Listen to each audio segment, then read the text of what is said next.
Nous allons nous garer dans un des 8 parkings de la ville espagnole de l'Alinéa, située à moins de 10 minutes à pied de la frontière. Car nous allons bel et bien passer d'Espagne en Grande-Bretagne. Et depuis le Brexit, vous devez posséder un passeport valide. La carte d'identité ne suffit plus. Avant de faire vos achats, je vous conseille de changer vos euros en livres sterling, qui est la monnaie officielle de Gibraltar. Les commerçants acceptent les euros, mais le taux d'échange n'est pas bon du tout. Pour vous déplacer en ville, vous avez un très bon réseau de bus ou des taxis.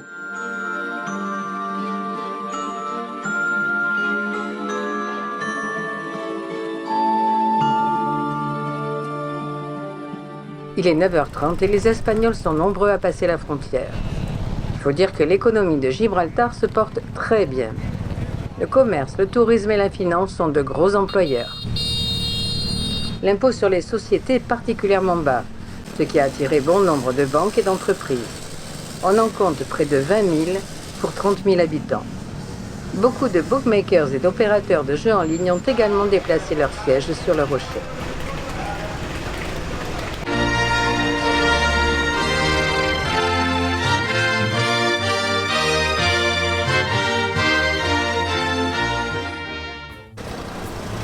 On vient de franchir une des plus courtes frontières de la planète, longue de 1 km 200 seulement.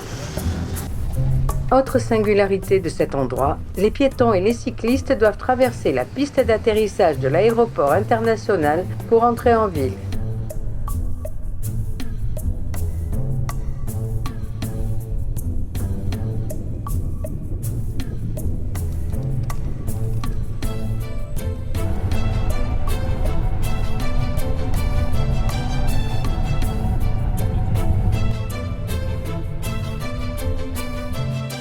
Ce monument est un raccourci de l'histoire de Gibraltar.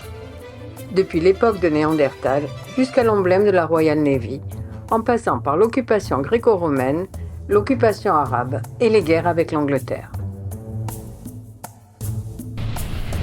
Après la fermeture des barrières, un avion d'EasyJet atterrit en provenance de Manchester. À l'échelle de la péninsule ibérique, le territoire de Gibraltar est minuscule, 6,8 km². Mais la densité de population y est une des plus élevées au monde, 4 800 habitants au km².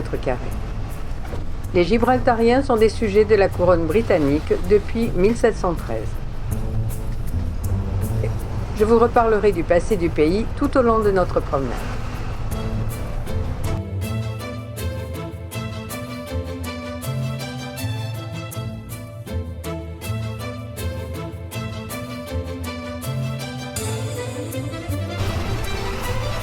Le bus nous a déposés devant une des 4 portes d'entrée de la vieille ville.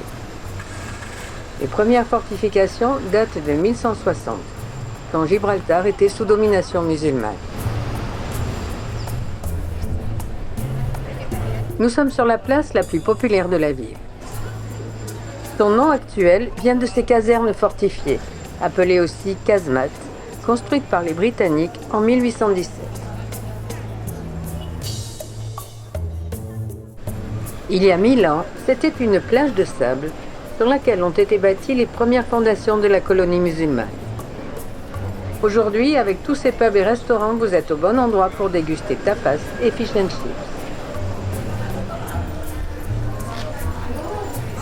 Les habitants du Rocher sont majoritairement anglais et espagnols et majoritairement catholiques, alors que l'Angleterre est anglicane. Il y a aussi des musulmans, des juifs et des hindous. Nous marchons dans Main Street, la principale rue commerçante, où vous trouvez souvenirs et produits détaxés, comme l'alcool et les cigarettes. Pour info, un paquet de Marlboro coûte moins de 4 €. Les accessoires de luxe sont moins chers que dans la plupart des pays. On peut faire de bonnes affaires sur les lunettes, les montres et les parfums.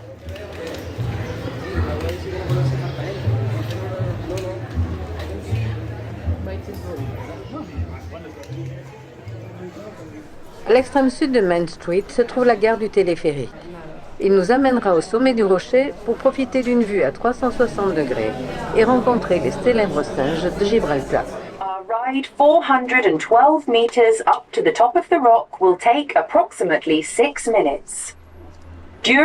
La voie donne ensuite les consignes de sécurité à respecter en présence des macaques de Barbarie, les seuls singes sauvages d'Europe. Ils ont des dents redoutables et peuvent mordre cruellement. Il est bien sûr interdit de les toucher ou de les nourrir sous peine d'une grosse amende. On peut bien sûr les photographier puisqu'ils sont une des principales attractions touristiques du pays. Si vous êtes en forme, vous pouvez aussi monter au sommet à pied et visiter au passage la grotte de Saint-Michel, autre attraction très populaire de Gibraltar. Au sommet, un snack vous permettra de vous restaurer. We have a small gift shop where you can purchase a range of souvenirs. An audio tour can be downloaded to your mobile device using the QR code issued at the ticket office via our free Wi-Fi. It will highlight points of historical interest as you wander the terraces.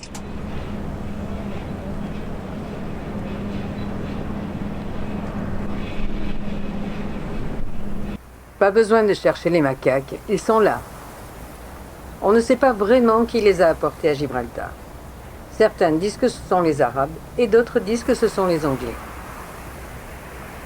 Il y en a 300 en tout, répartis en 5 ou 6 groupes. Ils ne sont pas du tout apprivoisés, mais sont nourris aux frais du Royaume-Uni qui en prend grand soin. Peut-être parce qu'une légende dit que les Britanniques perdront le rocher, toujours revendiqué par l'Espagne, lorsque le dernier singe aura disparu.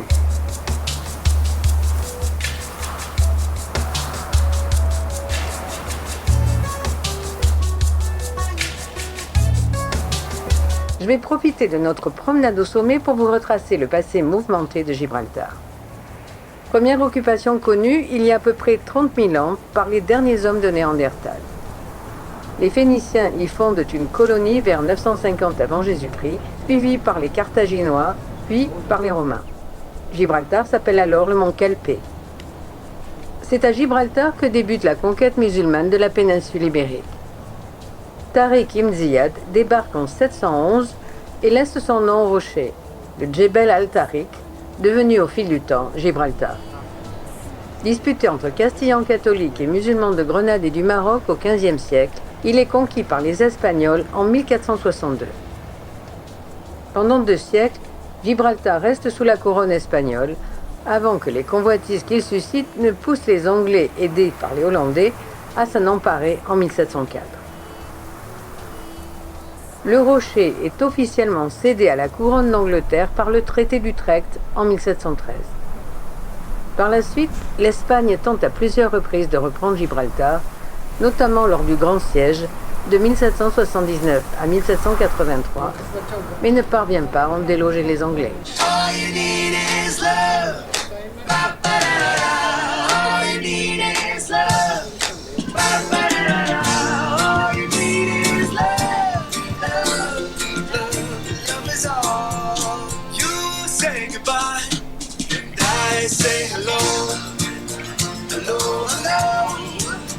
I don't know why you say goodbye. I say blackbird singing in the dead of night.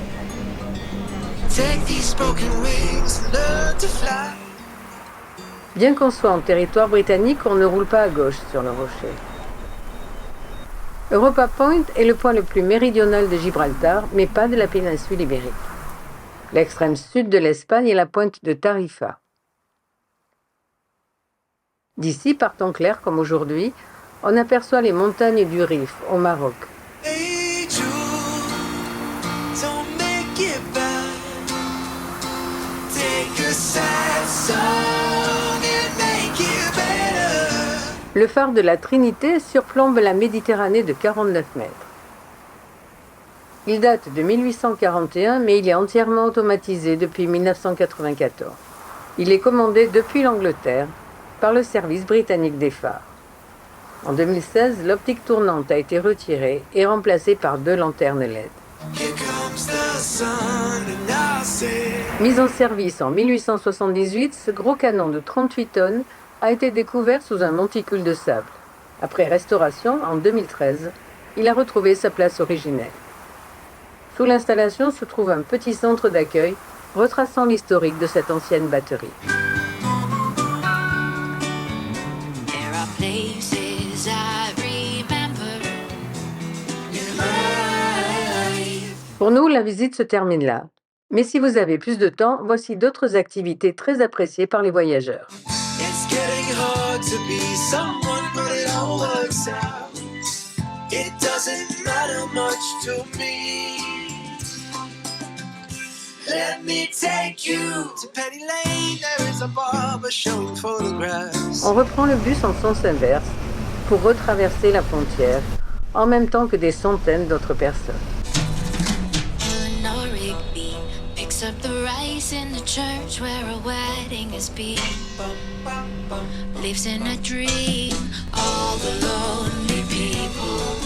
Where do they all come from?